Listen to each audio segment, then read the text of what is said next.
Yeah, my name is OTIS. I joined the Marine Corps in 1968. I went to boot camp at MCRD San Diego. Went to Camp Pendleton for my infantry training. I was in 0311. I also went to Presidio Monterey for language training. And after that, I was sent to Vietnam. I spent a year there. I was wounded twice. And I was discharged as an E5 sergeant. Why did you join the Marines? You don't want to know that. Because originally I joined the Army, but they kept putting off the date when they were supposed to send me out.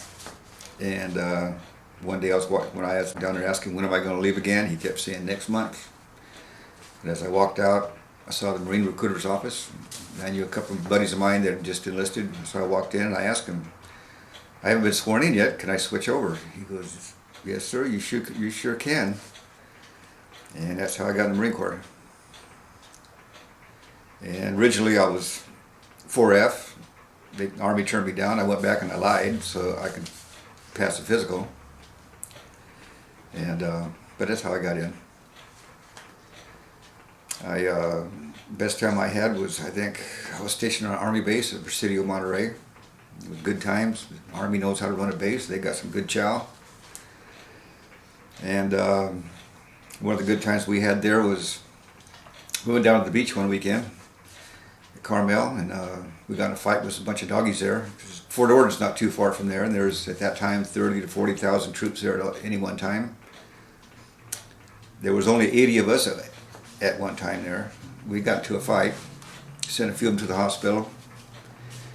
The following Monday morning, the commanding general for Fort Ord drove up. He was pretty hot and wanted to know what was going on, and he told my my platoon commander, lieutenant, I can't remember his name now. He told him that he's giving his men permission to get his Marines anytime they see us on the street. And I guess the lieutenant figured there's only 80 of us and 40,000 of them. He gave him a sharp salute, and he said, yes sir, I'll tell my men to be ready.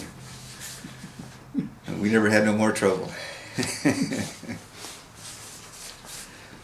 But I spent a year in Vietnam. Like I said, wounded twice. I was a squad leader. It was a lot of scary times there, but a lot of good times too. A lot of good guys there. And I can't think of much more. Some event that you can remember, maybe memorable? Okay. Well, one of my kills I happened to get nailed a payroll master one day, and he had about $10,000 on him in South Vietnamese and North Vietnamese currency and some U.S. greenback.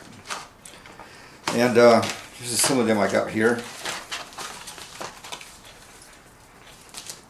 There we go. There's Ho Chi Minh. Mm-hmm.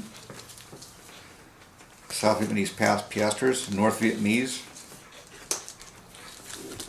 And I thought I had me a pocket full of money. It was raining money that day. And I got him with a blooper. The money was just flying everywhere. And I was gathering it up. A buddy of mine came through the bushes. And I gave him a handful. Another guy came through. He wanted some. I got greedy and I said no. So that's the only reason I have these. Tell me a little bit about your stay in the hospital when you were wounded. I had a booby trap. I was in the hospital for a week or 2 weeks. And they had me in a concussion ward and I couldn't stand it after a while. I told them I felt fine. Send me back. So I had to get out of the hospital. And you went back to the line? I went back to the line. And you were infantryman? I was infantry, 0311. What did you do with your school? Did you learn Vietnamese? I learned Vietnamese, the basics of it. It was a 3-month course. It was equal to a 4-year course in college. And that came in pretty handy when I was there. I've forgotten a lot of it now. I remember all the bad words, but none of the good ones. It was an experience. Tell me about boot camp. I got to kiss Miss California on my way out at the airport. She saw us off. They kind of gave us a hard time because they thought we were special since we were the governor's platoon. That we came out with most of the ribbons on our guide arm. Your drill instructor? I don't remember their names, but I remember their faces. I remember one. He was the same height as I was, and the man did not have pupils in his eyes. He had flames. When I had to stand at attention and look at him straight ahead, all I saw was red flames. And I could have sworn that man was a devil. Are you still in the Marines as far as being in the Marine Corps League? Oh, well, I'm still proud of being a Marine, and I feel like I want to hang around with fellow Marines I can still talk to, because to talk to civilians, you really can't talk to about your experiences.